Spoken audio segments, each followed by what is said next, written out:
after 3 months in Korea, my first video is from Cebu, Philippines. Yes, it's been a bit of a blur of arriving down at the airport, getting my currency converted, getting a SIM card, and then a taxi, which I'm pretty sure I got scammed in. But I'm alive, I'm at the accommodation, and it's 4 AM. Time to order some food. It's kind of wild. I used an app for the first time, and someone really came in 20 minutes. To be honest, I'm not sure what I ordered, but it's some sort of rice dish with like a Fanta-like drink. It's 4:30 in the morning. How is this working? It's like some sort of Middle Eastern rice dish with like a mayonnaise sauce. Okay, it's my first proper day in Cebu, Philippines, and I'm leaving the accommodation kind of late, probably because I went to bed and arrived late yesterday. Outside, this area isn't too far from the city center, but it seems kind of like an industrial district. I think they call it like the North Reclamation Zone. But we'll see what we can do.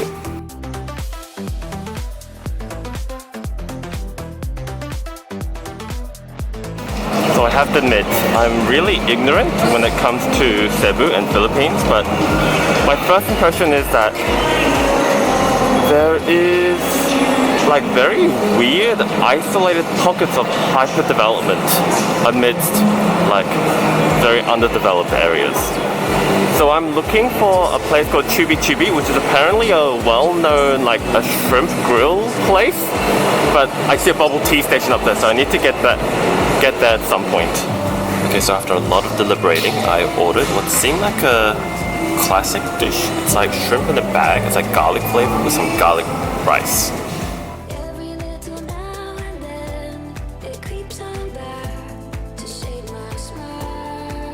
I did think a taxi or something would be quicker to my next destination, but walking along these very dilapidated roads and to be honest, quite slum-like regions, it is kind of telling me that this might be a way more authentic experience of Cebu City. So I'm at my first like touristy place. Who would have thought the journey here would be so raw? That walk through the slums, god damn.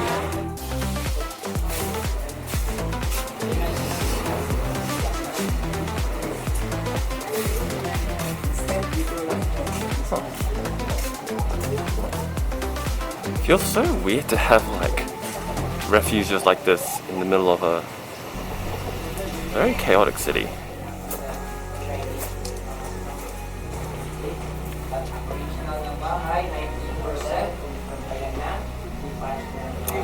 Feels kind of weird how like a lot of the touristy spots have European influence. It's like the European things that attract tourists in an Asian country.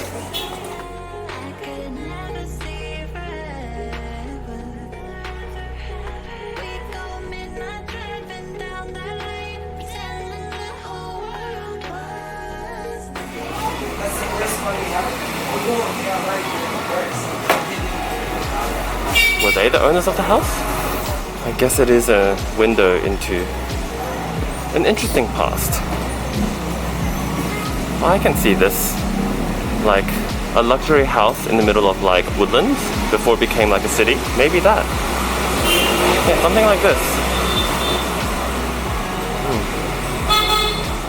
So apparently it's a 17th century residence.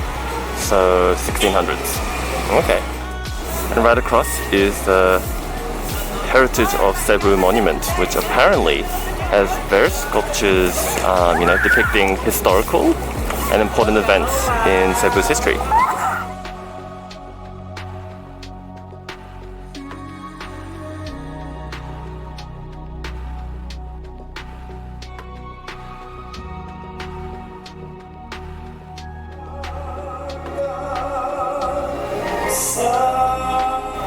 It feels weird walking out into this like open area after walking through the city for ages. It's almost like little havens of organization. It's like desperately trying to like survive in a sea of chaos. Where a lot of people are here gathered, I think, is the site of the popular Magellan cross. Apparently, inside here was the cross that the Spanish explorers first brought to the Philippines to spread Christianity.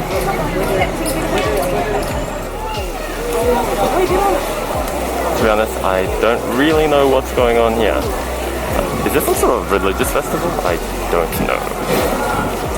Oh, maybe there is some sort of like service happening. Oh, there's a fiesta. Oh.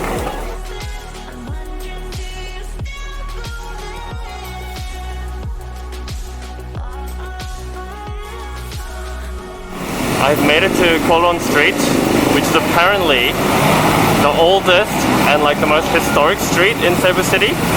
And so it's meant to be like the main street, and I thought I was living in like a run-down part of town. But maybe not. Maybe this is real Cebu.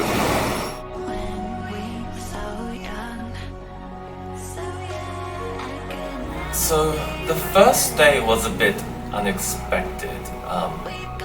Very overwhelming, in fact, and I didn't expect there to be so much chaos and disorganization. And thinking about it now, I think it might be because of poverty. I thought I was in the run-down part of the neighborhood, and as I go, towards like city center, things would get more developed. But it happened to be the opposite case. So transport was actually quite difficult to find. I tried using the ride-sharing service Grab, but it wasn't the easiest to find drivers. So I was like, why not just walk, like 20 minutes, 30 minutes each way to go between the tourist locations? And I think that probably gave me a more raw look at how a lot of the people are living. A lot of the city was just slums. And whenever I walk over like a stream or a river, it was so dirty. Everything just seemed really messy. And at least there were, people, playing outside, kids, not stuck in home, stuck to screens, but that might be because they were so poor they had nothing better to do. And even when it came to the big tourist attractions, you would assume that it's, well developed and well marketed, but that wasn't the case. Each little location was barely struggling to not get engulfed by the overwhelming chaotic city around it. And there were also no other tourists that I could see. Like, it felt actually uncomfortable being the only foreigner in that region. I have never felt so out of place before. So that means, where are all the tourists? I'm assuming they're at the resorts, but then that just gave me a feeling that what a lot of people think of Cebu, which is like a beautiful, unadulterated, natural landscape to enjoy, is in a way very artificial, because that's locked behind very wealthy establishments that monopolize those resources. And even looking at the two shopping centers that seemed pretty well developed, it gave me a sense that colonialism is still alive in Philippines. Why are the big names so English, and why is English used everywhere? Like the big names were Robinson and what's the other one? Watson, with the models on the pictures all being white, or Korean. The Koreans are probably continuing on the torch of colonialism and exploiting Philippines for its resources. That's my first impression of Cebu, Philippines. Oh, and I've never breathed in this much air pollution in a single day before. That was wild.